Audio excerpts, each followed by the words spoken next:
For months now, I've been creating product animation for products that I find interesting in Blender, which is a 3D open source software. I did it with Oreos, the Rituals, and now it's the Marshall. Before I show you the final animation, I'm going to show you how it was made and some tips and tricks that you can use. The total work time for this project was 13 hours, minus render time which took 3 days. To start, I imported my references into a software called PureRef where you can import images that we'll use as references for this project, and it makes it easier to view all of them at once. First, I started blocking out the product from a plane by going into edit mode and adjusting the mesh to the reference. The model is an interesting one with this sort of flap, and to make this easier for us, we use the mirror modifier to reflect it to the right, and the same process for the top and bottom. For this issue, we can just recalculate the normals on the faces using Shift-N. Since we already have the form, we can scale it by duplicating the vertices and use the grid fill feature to fill out the faces. For the details on the strap, I added 2 edges on both ends, selected the faces, and then poke face. I used the same similar features to select similar edges, dissolve the edges, select those faces, and then poke faces again. But this time, with a little bit of offsets and a solidify modifier, now I can adjust the other parts to match. What I'm doing here is cleaning up the topology to make it quad-based. The quad-based topology is essential for anything 3D and is a good practice to follow. Using the loop tool feature will get you this circle with some more creases and a bevel modifier.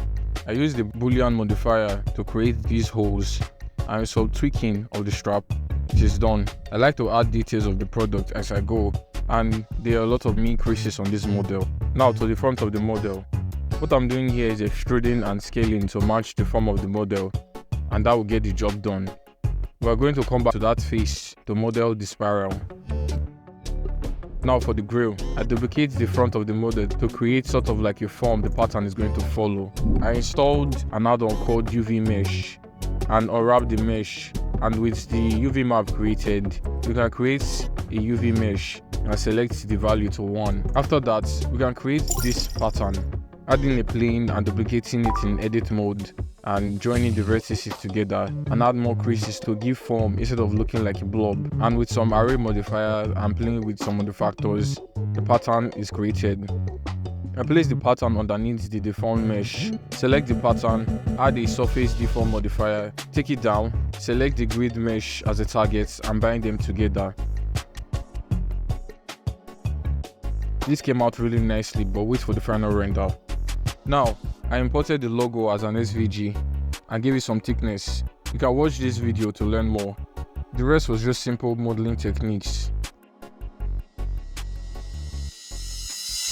Honestly, I wanted to just do this and call it a day, but I kept having this conflict. Nobody's gonna know. They're gonna know. So the trick I used is called Archimedean. You can find that by activating extra objects, add-on, and Shift-A under curves, curve spiral, and then Archimedean. In the context menu, the step reduces or increases the vertices, which is 36 on my object, and with these settings, I got what I wanted.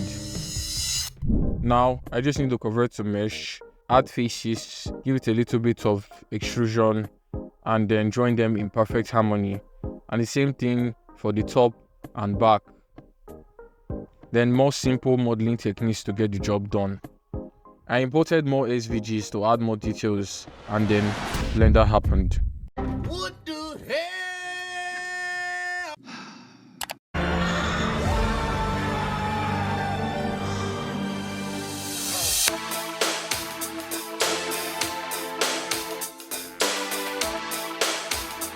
To make the leather material, I used a node wrangler to add the set of materials I downloaded. I wrapped the mesh using Smart UV Project and scaled the UVs a bit. I added the color ramp to change the color to black.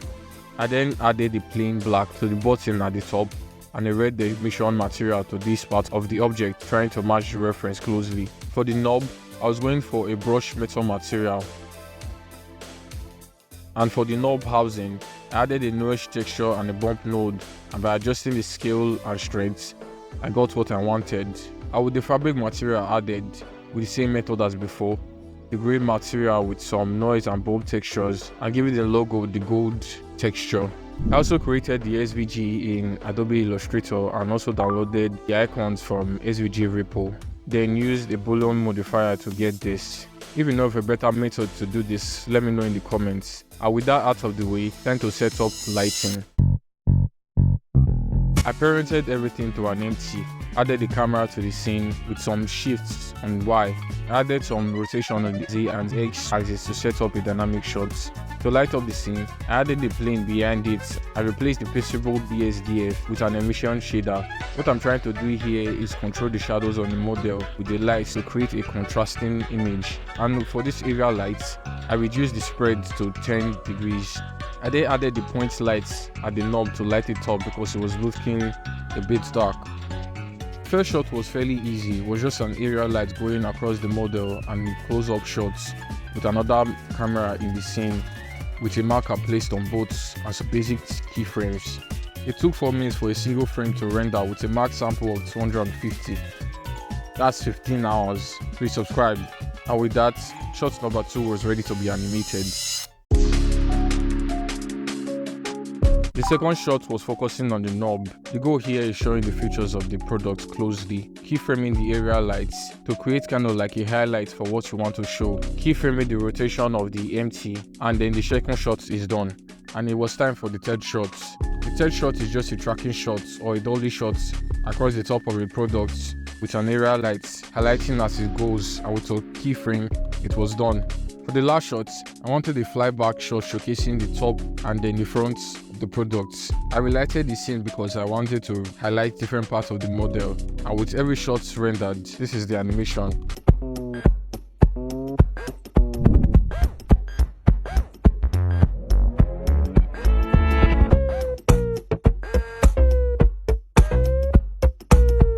If you enjoyed this video, click like and subscribe. Thank you for watching, and I will see you next time.